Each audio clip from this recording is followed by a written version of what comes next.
প্রিয় শিক্ষার্থীরা, আসসালামু আলাইকুম। আশা করি তোমরা সকলে ভালো আছো। আজকে তোমাদের সামনে এসেছি গুণগত রসায়নের আরেকটা গুরুত্বপূর্ণ টপিক নিয়ে। সেই টপিকটা হলো পলির বর্জন নীতি। এই টপিকটা এইচএসসির জন্য অনেক অনেক গুরুত্বপূর্ণ। আমাদের প্রত্যেকবারই দেখা যায় কোনো না কোনো বোর্ডে পলির বর্জন নীতি থেকে প্রশ্ন। আমরা আজকে কি করবো? আমরা আজকে করবো পলির বর্জন নীতি কাকে বলে এবং বোর্ডে কিভাবে প্রশ্ন আসে সেটা কিভাবে সলভ করা লাগে এবং তার নাম কেন বর্জন নীতি রাখা হলো। ঠিক আছে, তো আমরা সময় নষ্ট না করে দেখি কি বলেছে পলে বলেছে যে একটি পরমাণুর দুটি ইলেকট্রনের চারটা কোয়ান্টাম সংখ্যা কখনোই সমান হবে না, অন্তত একটি ভিন্ন হবে।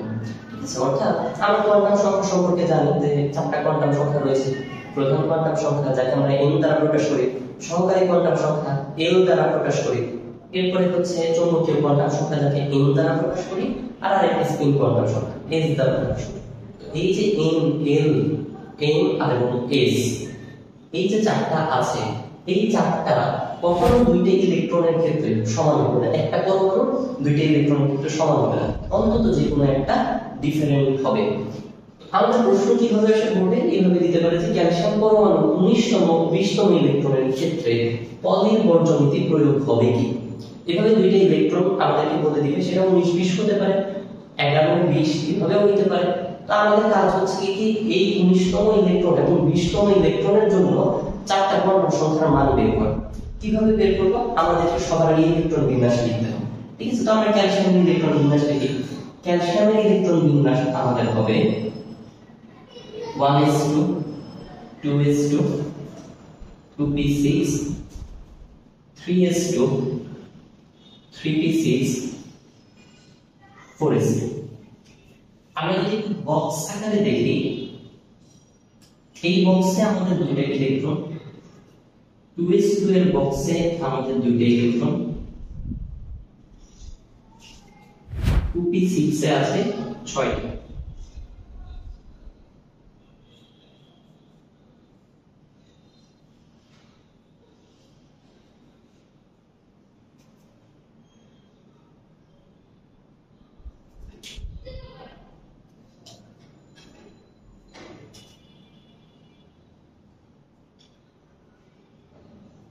আমি এখানে বক্স লিখে দিলাম। বক্স আঁকলাম কেন? বক্স আঁকলে আসলে আমাদের একটু সুবিধা হয়, আর খাতাটা আমাদের একটু আনসারটা একটু সুন্দর লাগে। তাহলে এখন আমরা যদি একটু ক্যালকুলেট করি, ক্যালকুলেট করে দেখব এখন পর্যন্ত আমাদের 58টা ইলেকট্রন, 19তম ইলেকট্রন হচ্ছে এইটা, 20তম ইলেকট্রন হচ্ছে এটা। তাহলে আমাদের ইলেকট্রন এই যে 19 এবং 20 এই দুইটা ইলেকট্রনের জন্য আমরা চারটা কোয়ান্টাম সংখ্যা বের করব। ঠিক আছে, তো এই চারটা কোয়ান্টাম সংখ্যা বের করার জন্য আমরা এখন লিখব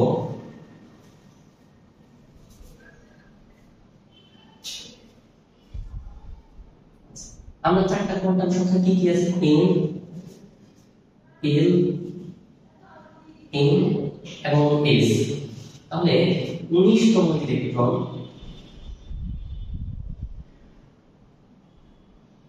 19তম ইলেকট্রনের ক্ষেত্রে দেখো সে কোথায় আছে? 4 নম্বর কক্ষপথ, অর্থাৎ 4s10, এটা হচ্ছে 19তম। তাহলে সে আছে চতুর্থ কক্ষপথে, তার n এর মান হবে 4। যেহেতু সে s এ আছে, এই উপকক্ষপথে আছে, তাহলে তার l এর মান হবে 0। আমরা জানি আমরা যদি l এর মান 0 হয়, m এর মান 0 হবে। এবং দেখো তার ইলেকট্রনের স্পিনটা উপরের দিকে আছে, তার মানে প্লাস হাফ।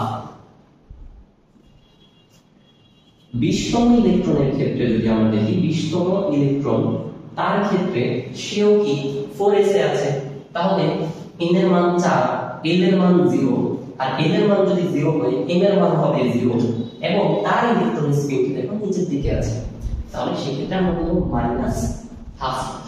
অর্থাৎ এখন আমরা যদি খেয়াল করি আমরা দেখব এইখানে এই তিনটা কোয়ান্টাম সংখ্যা আমাদের একই, কিন্তু চতুর্থ কোয়ান্টাম সংখ্যার ক্ষেত্রে গিয়ে আমরা দেখলাম এক প্লাস হাফ আর একটা মাইনাস হাফ, অর্থাৎ 4 নম্বর কোয়ান্টাম সংখ্যা আমাদের ভিন্ন।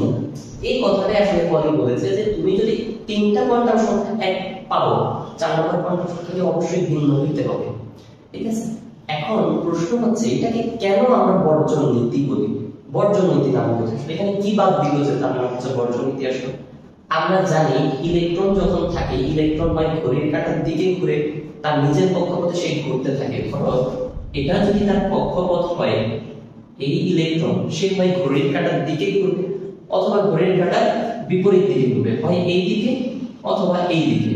যদি ঘড়ির কাঁটার দিকে ঘুরে আমরা কনভেনশনালি প্লাস হাফ ধরি, যদি বিপরীত দিকে ঘুরে বিপরীত দিকে এটা হবে এই দিক, আমরা তখন মাইনাস হাফ ধরি।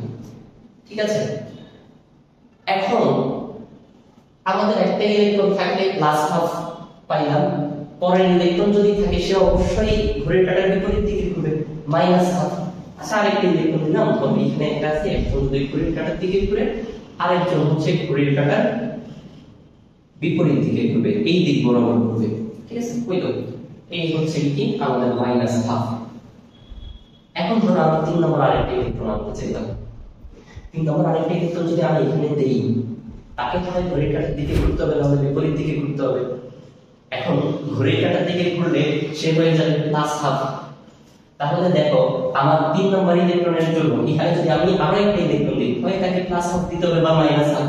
4 0 0 প্লাস হাফ দিলাম ঘড়ির কাঁটার দিকে ঘুরলো। তাহলে দেখো আমার এইটা আর এইটা সেম হয়ে যাচ্ছে, চারটা কোয়ান্টাম সংখ্যাই সেম হয়ে যায়। তাহলে এটা দ্বারা বোঝায় যে আমি এখানে একটা অরবিটালে হাইয়েস্ট দুইটা ইলেকট্রন রাখতে পারবো। 3 নম্বর ইলেকট্রন যদি আমি রাখতে যাই, চারটা কোয়ান্টাম সংখ্যা এক হয়ে যাবে, এবং চারটা কোয়ান্টাম সংখ্যা এক হয়ে গেলে পলির নীতি মানবে না। সেই জন্যই এই বর্জন নীতি দ্বারা বোঝায় সে পসিবিলিটিকে বাদ দেয়। একটা অরবিটালে দুইটা ইলেকট্রনের বেশি ইলেকট্রন থাকার পসিবিলিটি সে বাদ দিচ্ছে। এই যে এই পসিবিলিটিটা সে বাদ দিচ্ছে, এটা থাকবে না, এটা হতে পারে না। সেই জন্য তার নাম হয়েছে পলির বর্জন নীতি। আমরা যদি আরেকবার রিক্যাপিচুলেশন করি তাহলে আমরা কি পাবো? আমরা বলছি পলির বর্জন নীতি কাকে বলে? একটা পরমাণু, যেমন আমরা বলতেছিলাম ক্যালসিয়াম পরমাণু, ওই ক্যালসিয়াম পরমাণু দুইটা ইলেকট্রন আমরা 19তম এবং 20তম ইলেকট্রনের ক্ষেত্রে দেখেছি। 19তম ইলেকট্রনের ক্ষেত্রে আমরা চারটা কোয়ান্টাম সংখ্যার মান বের করেছি, 20তম ইলেকট্রনের ক্ষেত্রে আমরা চারটা কোয়ান্টাম সংখ্যার মান বের করেছি। বের করে দেখলাম যে তিনটা কোয়ান্টাম সংখ্যার মান সমান, কিন্তু চতুর্থ কোয়ান্টাম সংখ্যার মান ভিন্ন, অর্থাৎ অন্তত একটা কোয়ান্টাম সংখ্যার মান ভিন্ন হবে। এখন তোমাকে যদি কেউ বলতো, ঠিক আছে ভাই তুমি 11তম আর 20তম ইলেকট্রন, এই যে এইখানে আমাদের 11তম ইলেকট্রন আছে আর এটা আমাদের 20তম ইলেকট্রন, 11তম ইলেকট্রনের ক্ষেত্রে n এর মান হতো, যেহেতু এটা কোথায় আছে 3s, তাহলে n এর মান হতো 3, s এর মান 0, s এর জন্য n এর মান 0, m এর মান 0, এবং 11তম ইলেকট্রনটা দেখো তার ডাইরেকশন উপরের দিকে, তাহলে আমি পজিটিভ হাফ দিব। আবার দেখো 20তম ইলেকট্রন, এটা হচ্ছে আমার 20তম ইলেকট্রন, 20তম ইলেকট্রনের ক্ষেত্রে আমি 19তমটা দিই, 19তম ক্ষেত্রে আমার এটার মান হবে 4, যেহেতু 4 এ আছে, s এর জন্য মান হবে 0, এটার মানও 0 এর মান, আর 19তম ইলেকট্রন যেহেতু এটার মান হবে পজিটিভ হাফ। দেখো আমি যদি 11তম, এটা তখন আমাদের 11তম, আর এটাকে আমরা যদি 19তম ভাবি, 11তম ইলেকট্রনের ক্ষেত্রে এই মানগুলো সমান, কিন্তু প্রথম মানটা ভিন্ন। এভাবে আমরা যে কোনো দুইটা ইলেকট্রনের কম্পেয়ার করতে পারি একই পরমাণু, এবং আমরা দেখাই দিতে পারি যে চারটা পরমাণু সংখ্যার মান কখনো সমান হবে না। আশা করি তোমরা বুঝতে পারছো। যদি কোনো কোশ্চেন থাকে তোমরা কমেন্ট বক্সে জানাবা, আর সাথে থাকো ড্রিমার্স। ধন্যবাদ।